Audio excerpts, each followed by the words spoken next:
Voilà, j'avais un prof qui m'avait dit au collège, qu'il avait dit en réunion parents-prof que, elle avait dit à ma mère: «Vous verrez, votre fils, il ira en prison». Alors aujourd'hui, oui, je vais en prison, mais en tant qu'avocat, donc pas en tant que détenu, mais bon, je sais pas si c'est ce qu'il avait en tête.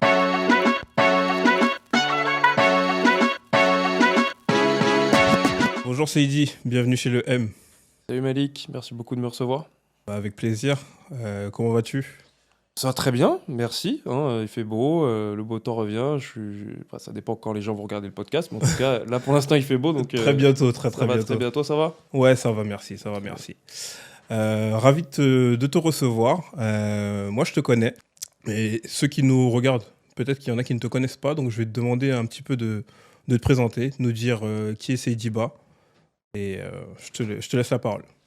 Ah, merci beaucoup. Bah, moi, Seydi Ba, aujourd'hui avocat au barreau de Paris, mais avant tout un jeune qui vient de Montargis, hein. C'est le but et l'objectif de ce podcast. Moi, bon, on va faire la grande présentation tout de suite ou Bien sûr. bon, allons-y.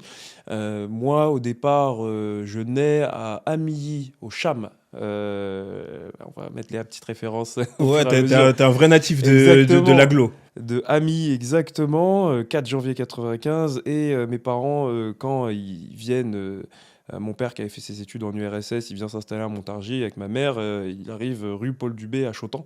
Et donc, il y a mon frère, mon grand frère, il y a moi, on est dans un milieu un peu modeste, on va dire, mais bon, nos parents nous ont toujours dit, écoute, voilà, dans ce pays, il faut bosser. Si tu bosses pas, si tu travailles pas à l'école, tu vas rien devenir. Donc nous, on a toujours été là-dedans, on était obligés, hein, quelque part, quand on est jeune, on est obligé, ensuite on a envie.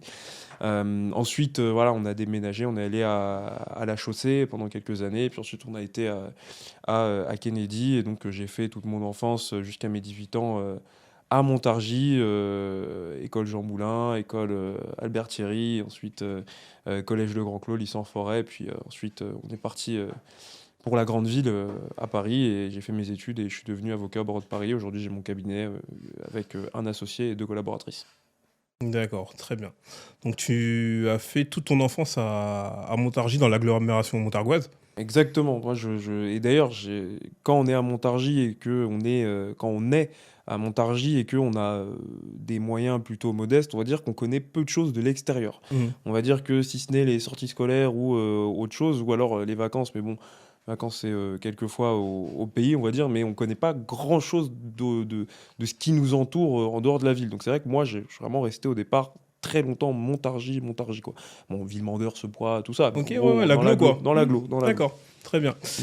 Seidi, c'était quel genre de jeune niveau scolarité? Ta scolarité, dis-nous un petit peu comment ça s'est passé. T'étais plutôt Seidi assidu, Seidi un petit peu turbulent. Il était comment Seidi? Alors, c'est complexe. C'est complexe. Je pense que j'ai pas laissé un bon souvenir au collège Le Grand Clos, au lycée en forêt. Pourtant, en fait, j'ai toujours eu des facilités. Dans le sens où D'accord. j'avais sauté une classe et j'avais des facilités. Bon, je pense que je comprenais assez vite Mhm. les cours, etc. Mais qui dit facilité dit liberté. C'est-à-dire que tu as plus de liberté, tu es moins sur tes cours, donc tu as plus de temps ailleurs. Et donc, quand tu es liberté, t'es libre, tu commences à te dissiper. Mhm. Donc je commençais à faire n'importe quoi. En cours, je répondais, je parlais mal, je me faisais virer, heure de colle, heure de colle. Bon, mes parents laissaient plus ou moins, enfin, ils laissaient pas coller du tout, en fait, je vais pas leur faire une fausse réputation, Mhm. mais il y avait plus de tranquillité parce qu'ils voyaient que les résultats étaient bons. Ça suivait, Ça suivait, les résultats, malgré les malgré. petites dérives. Voilà, et donc voilà, c'était plutôt compliqué. Collège, lycée, j'ai eu des moments un peu compliqués. Mais quand on arrive à la fac, on est quand même censé parce qu'on n'est plus accompagné du tout, donc On on se est censé responsabilise. se responsabiliser, sinon Ok. c'est plus compliqué. Mais ouais, je me souviens même aussi bien qu'en fait au lycée, on m'avait mis défavorable pour le droit. Ah ouais. On m'avait mis pourtant les résultats étaient bons, hein, mais on m'avait dit défavorable pour le droit parce que t'es trop dissipé. C'était J'avais plus par rapport à en rapport avec ton comportement. exactement par rapport au comportement, ce que je peux comprendre tout à fait, hein, parce que c'est vrai que quand on a un comportement qui est pas carré, ça peut être très compliqué, donc je comprends tout à fait. Aujourd'hui, Ouais. avec le recul des années qui se tassent, mais à l'époque, c'est vrai que j'avais vu ça comme une injustice terrible. Et puis, bon, voilà, j'avais un prof qui m'avait dit au collège, qu'il avait dit en réunion parents-prof que, euh, elle avait dit à ma mère, vous verrez, votre fils, il ira en prison. Alors aujourd'hui, oui, je vais en prison, mais en tant qu'avocat, donc pas en Ouais. tant que détenu, mais bon, je sais pas si c'est ce qu'il avait en tête. C'est fort quand même, c'est des mots forts quand même de dire ça à une maman, de dire à une maman que son fils va aller en prison, alors qu'il est juste encore, Il est en cinquième. il est en Et cinquième, il est scolarisé. exactement. Et j'y pense souvent à ce prof-là. J'y pense souvent parce qu'il y a des phrases en fait qu'on nous dit parfois qui peuvent être lâchées comme ça, mais qui marquent en fait. Et parfois ma mère me le dit aussi, hein, dès qu'on a eu des grandes étapes, prestation de serment, quand j'ai réussi un concours d'éloquence un peu prestigieux au barreau de Paris, à chaque étape elle me le dit. Tu te souviens de ce prof qui t'avait dit que tu irais en Mhm. prison? Parce que ça marque en fait. Et hélas, quand on n'a pas la résilience d'aller au-delà de ces barrières-là, il y en a qui restent coincés à cette étape-là de j'irai en prison. Ça peut être destructeur Exactement, est-ce pour qu'ils un se jeune. conditionnent à ça, quoi. Ouais, effectivement. À quel moment de ta scolarité, parce que tu me l'as dit, tu as eu des facilités, mais à quel moment tu dis le droit, c'est ce qui m'intéresse, c'est ce que je veux faire? C'est pas tant le droit qui m'a intéressé que le métier d'avocat. Parce que, en fait, le droit, je savais pas ce que c'était. C'est-à-dire que, C'est assez vague. littéralement, comme on ne l'enseigne pas à l'école, Mhm. c'est lointain. Je sais que je vais faire du droit, mais dans le droit, je sais pas ce que je vais faire. Exactement. Euh, et c'est littéralement, en fait, en arrivant à la fac de droit que je comprends, ok, donc en fait, c'est ça le droit. Moi, je savais que je voulais être avocat. Et je savais que ce serait une étape dans ma vie nécessaire. Et puis, Mhm. si on m'avait dit que j'avais à faire de la philosophie, j'aurais fait de la philosophie pour faire avocat. Moi, c'est Mhm. surtout le métier qui m'intéressait. Le droit, c'est un outil qu'on utilise, nous, en tant qu'avocat, comme d'autres outils, en réalité. Mais le droit, c'est un outil qu'il faut maîtriser, qu'il faut utiliser, mais c'est pas que ça, le métier d'avocat. Ouais, c'est le métier qui t'a intéressé. Exactement. Et c'est à quel moment que tu t'es dit, moi, c'est Diba, je veux être avocat? Très tôt, très tôt, très tôt. Parce qu'on va dire que j'ai rapidement eu un sens de la discussion. On va dire que j'aimais beaucoup discuter, j'aimais beaucoup répondre, surtout aux adultes. Quand j'ai vu que je pouvais être payé pour ça, je me suis dit, c'est merveilleux. Pourquoi Puis, pas?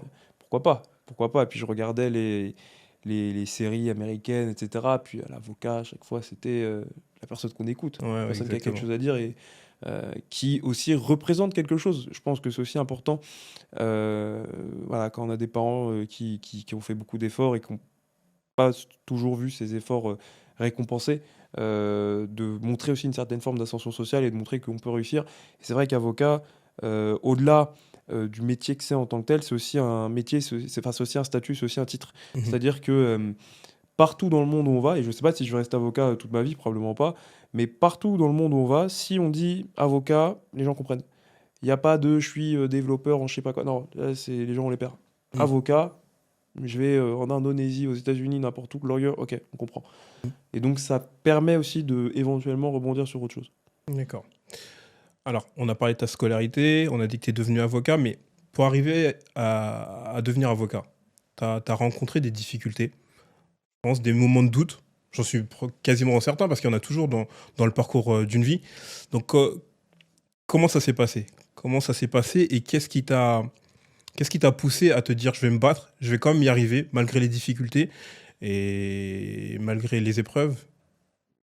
En fait, au début, quand on veut faire quelque chose, même après le bac, on a cette certaine forme de candeur de l'enfance où en fait on est enfant et on se rend pas compte des difficultés qui arrivent. Et en fait, chaque année, il y a une année d'après. Je suis en première, il y a la terminale après. Je suis en CM2, il y a la sixième après. En fait, on est toujours accompagné, on a toujours un horizon. Oui. Euh, Quand on est jeune, et d'autant plus quand on est jeune à Montargis, euh, à la fin, après le bac, en fait, il n'y a plus rien, entre guillemets. C'est-à-dire que déjà, on est obligé de partir. Il n'y a pas de fac à Il y a Montargis. rien, Il n'y a pas de fac à il y a que Montargis. des BTS. Il n'y a que des BTS, au Ouais. lycée en forêt ou à Durzy, je sais plus. Mais en gros, Lycée on est en obligé forêt. de partir. Mhm. Donc déjà, ça c'est quelque chose. C'est-à-dire on n'a pas le luxe des grandes villes où on peut juste rester chez papa-maman et juste s'inscrire à la Exactement. fac et faire tout. Ça veut dire que déjà, on est obligé littéralement de sortir de sa zone de confort. Avoir une bourse. Si on n'a pas de bourse, il faut travailler. Ouais, c'est un effort financier Un aussi. effort financier. Si les parents peuvent pas aider, c'est que nous. Et c'est ça, peut-être, la plus grosse difficulté que j'ai ressentie. Il y a des difficultés d'ordre moral, typiquement, voilà, on me met défavorable pour le droit, je me dis, bon, ok, tant pis pour vous, je le serai quand même avocat. Par contre, quand on arrive à Paris, qu'on connaît personne, et que faut travailler pour payer le loyer, et si je ne travaille pas, la fac, c'est pas obligatoire. C'est-à-dire que si je ne travaille pas, premièrement, personne ne va me forcer à travailler, plus personne ne va me forcer à aller à la bibliothèque le dimanche pour rattraper les cours que j'ai Bien pas pu faire sûr. parce que je travaille. Donc ça, c'est ça. C'est-à-dire qu'il n'y a que moi qui peux compter sur moi-même. Et ensuite, si j'échoue, c'est le précipice. C'est-à-dire que littéralement, bah, c'est fini, quoi. C'est-à-dire que si je me permets d'échouer une année, puis une autre, bah, à un moment, faut financer, donc faut que je trouve du boulot, donc je peux plus faire les études et donc c'est terminé. Donc, à chaque fois que voilà, on a un peu la flemme de se lever pour aller soit à son job étudiant, qu'on est un peu fatigué de réviser parce qu'on a relu la même phrase 10 000 fois et que ça veut plus rentrer, il faut quand même qu'il y ait cette espèce de force de se dire non, mais en fait, là, si tu recules, tu tombes dans le précipice. Il est juste derrière. Donc il faut vraiment se dépasser. Et il y a eu plein de moments pendant mes études. J'ai pas eu le barreau du premier coup. J'ai eu des moments compliqués où voilà, on a deux, trois boulots en même temps et en même temps c'est compliqué. En même temps, voilà. Mais il faut se réveiller, il faut aller plus loin parce qu'il faut toujours en fait se projeter. C'est peut-être ça qui va être le plus grand secours, c'est de se projeter. Chaque fois, j'avais des espèces de phrases quand c'est compliqué, quand tu révises, tu dis non mais attends, là dans quelques années, imagine-toi, tu auras ton barreau, tu seras avocat, imagine-toi en La train de prêter projection. serment, exactement, imagine-toi, là, cette scène, en train de prêter serment, imagine-toi en train de plaider, imagine-toi, et ça fait tenir, et ça fait Mhm. tenir. Et en réalité, quand on t'entend un petit peu, dans ton discours, c'est que tu n'avais pas d'autre choix que de Il réussir. n'y a pas le choix. En fait, qui a d'autre choix que de réussir? En fait, réussir, c'est pas forcément la définition que la société va donner de il Mhm. faut que tu sois médecin, avocat, sportif, truc. Non, réussir, c'est te donner un objectif et le remplir. Si tu as envie d'être boucher, sois boucher. Si tu as envie d'être le meilleur boucher de l'agglo ou de la région, C'est sois-le. gagner sa vie Et c'est tout. honnêtement, en fait. En fait, En réalité, c'est ça la réussite. au-delà de gagner sa vie, je dirais même réussir sa vie. Parce que quand on dit gagner sa vie, il y a l'idée de éventuellement financier. Financier, oui. Réussir sa vie, ça peut être autre chose. Si toi, tu as envie de réussir ta vie en étant, je sais pas, prêtre, de te retirer de la société, vas-y. Mais en fait, fais-le à fond. Ça sert à rien de faire les choses à moitié. Ouais, C'est tout. pas de Et demi-mesure peu de le faire. importe ce que tu fais, fais-le à fond parce que sinon, tu ne seras même pas satisfait de toi-même. Exactement. Parce que la récompense, elle n'est pas forcément dans l'objectif, elle est dans le chemin. Et si tu y vas pas à fond, le chemin, il va juste être désagréable. Donc l'idée, c'est juste, peu importe ce que tu fais, fais-le à fond. Ça veut pas dire se faire du mal, mais ça veut dire que, voilà, typiquement, selon moi, hein, bon, peut-être que je digresse un peu, mais il vaut mieux se donner, par exemple, il vaut mieux être efficace, se dire je me donne à fond 1 heure par jour plutôt que pendant 12 heures être à moitié, je sais pas, un truc. Mhm. Voilà. Donc vraiment, pour moi, c'est se donner des objectifs et les remplir. Je comprends.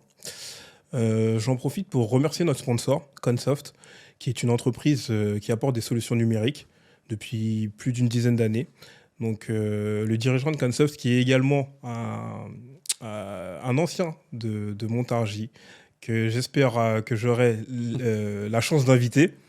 Et par rapport à ça, je voulais savoir aussi, Seydi, est-ce que tu penses que, avec tout ce qui est numérique, on parle beaucoup d'IA, est-ce que l'IA, c'est une menace, un danger pour vous, les avocats? Pas du tout? Ou vous n'êtes pas vraiment posé la question? Ou tu penses pas vraiment?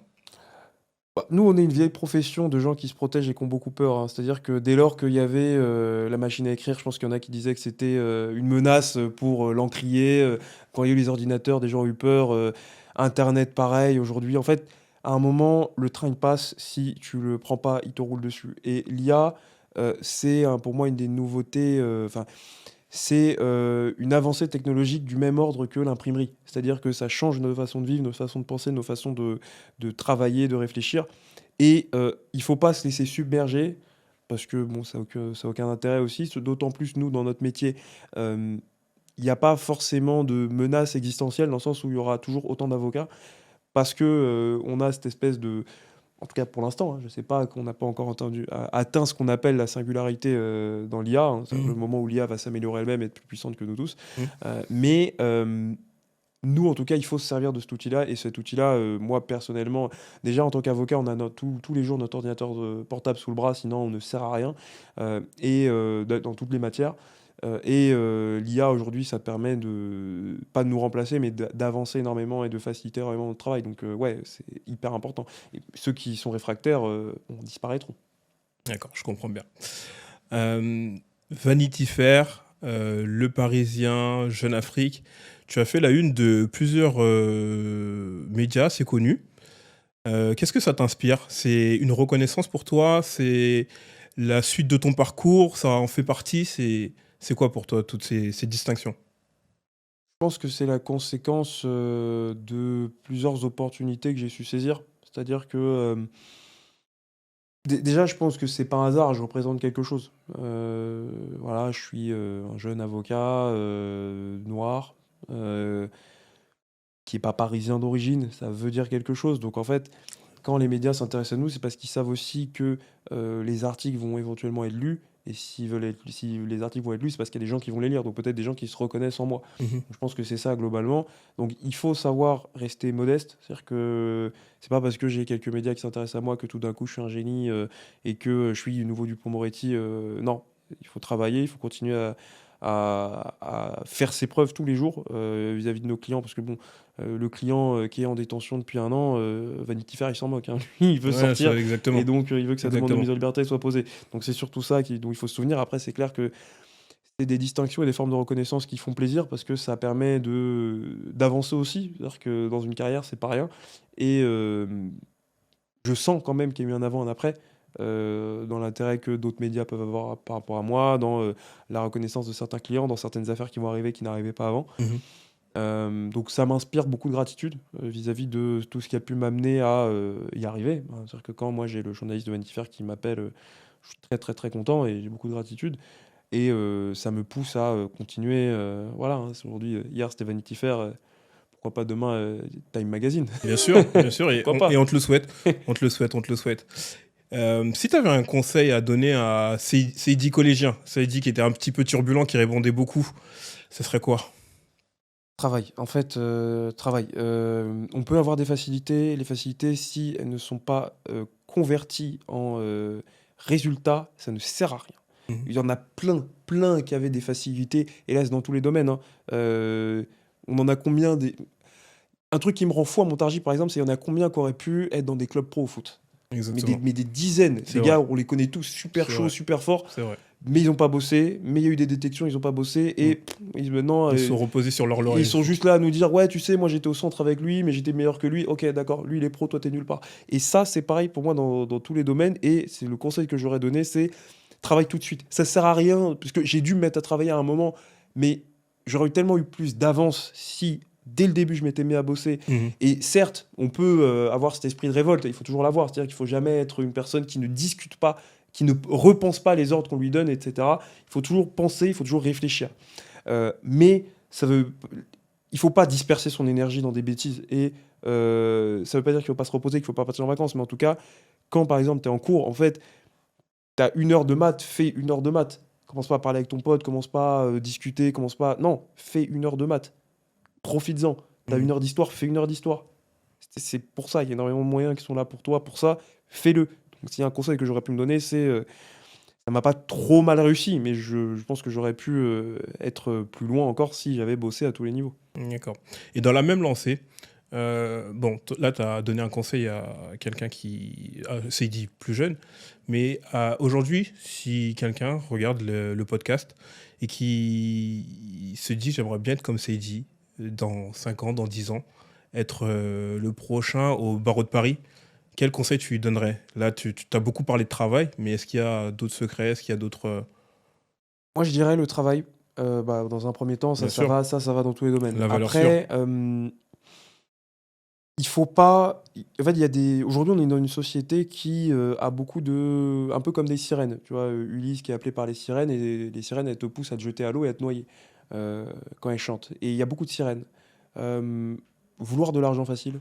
Il y a beaucoup de jeunes aujourd'hui, notamment les réseaux sociaux, etc. Ils veulent de l'argent facile. Ça n'existe pas. L'argent facile, ça n'existe pas. Il faut travailler pour avoir de l'argent. Il faut ne pas espérer, ne pas regarder ce que font miroiter les gens Mhm. sur les réseaux sociaux, de vacances dans des lieux paradisiaques, de grosses voitures, sans faire n'importe quoi, parce que c'est pas ça la réponse. Il vaut mieux parfois peu d'argent gagné dignement plutôt qu'en faisant n'importe quoi. Donc se concentrer, ne pas se laisser disperser et également rester peut-être discret. Parce que ça ne sert à rien pour moi de s'afficher soi-même. Si votre travail vaut la peine d'être affiché, il sera affiché par d'autres gens.